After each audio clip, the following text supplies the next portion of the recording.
In this finance video, we're going to have a look at the topic of break-even, which is a relatively straightforward concept, but one that students sometimes fall out with and don't always enjoy the best of relationship with. So in this video, we're going to try and make sure that you're one of the students that can answer this when it inevitably comes up on your A-level business exam, because this is one of the examiner's favourite topics. So let's start off with the absolute fundamentals then on what we mean by breaking even and why we even bother to calculate it at all. It's a concept that is of particular importance to new organisations because although business is invariably about trying to make profits, for some organisations when they're first starting out, profits are not on their radar.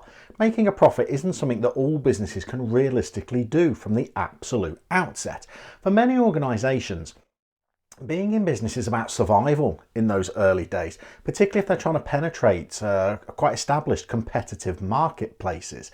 Making a profit might be something that you could do after a few months, or in some industries you might even have to wait a few years before you become profitable. And until that time, it's all about hanging on in there. It's all about survival and trying to stay in the industry.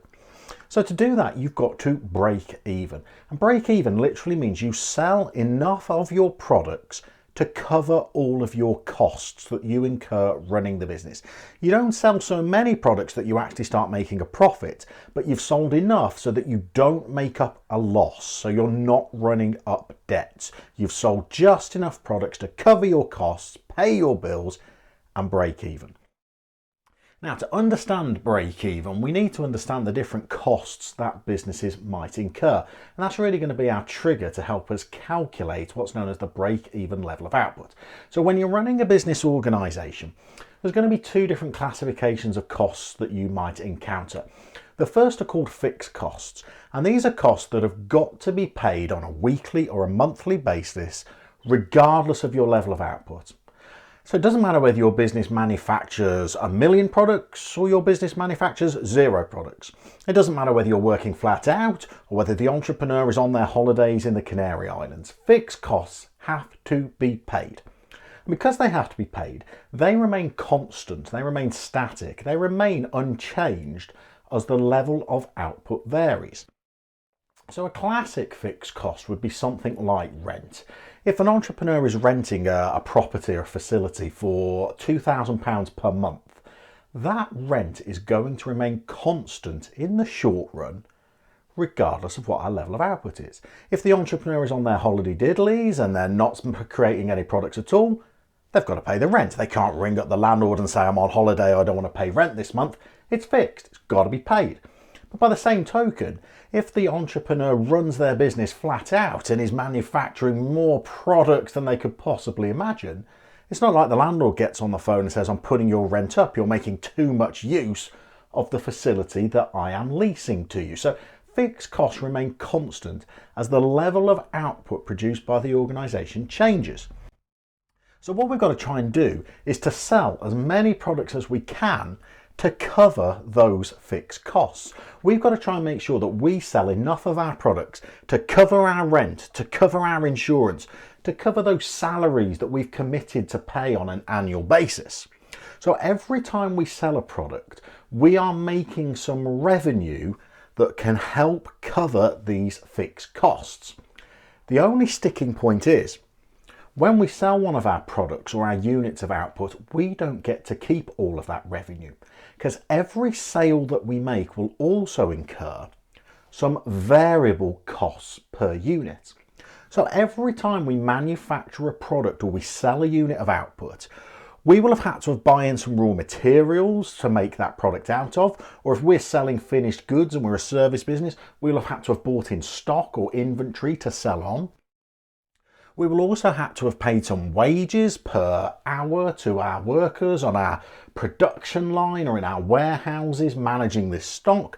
And every time we sell a product, we're going to have to pay some kind of delivery cost to get it to our customers.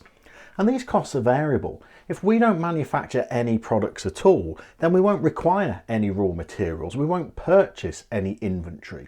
But the more we increase our level of output, the more inventory and stock or deliveries we'll have to make and other variable costs we'll have to incur. So our variable costs rise and fall with our level of output. Now, we've got to subtract our variable costs from our selling price to work out how many products we need to try and shift to break even. We're trying to sell products to cover our fixed costs, but each time we sell one, we don't get to keep his full selling price because we've had to pay for the raw materials, the wages, the deliveries. So that leads us into calculating what's known as our contribution per unit.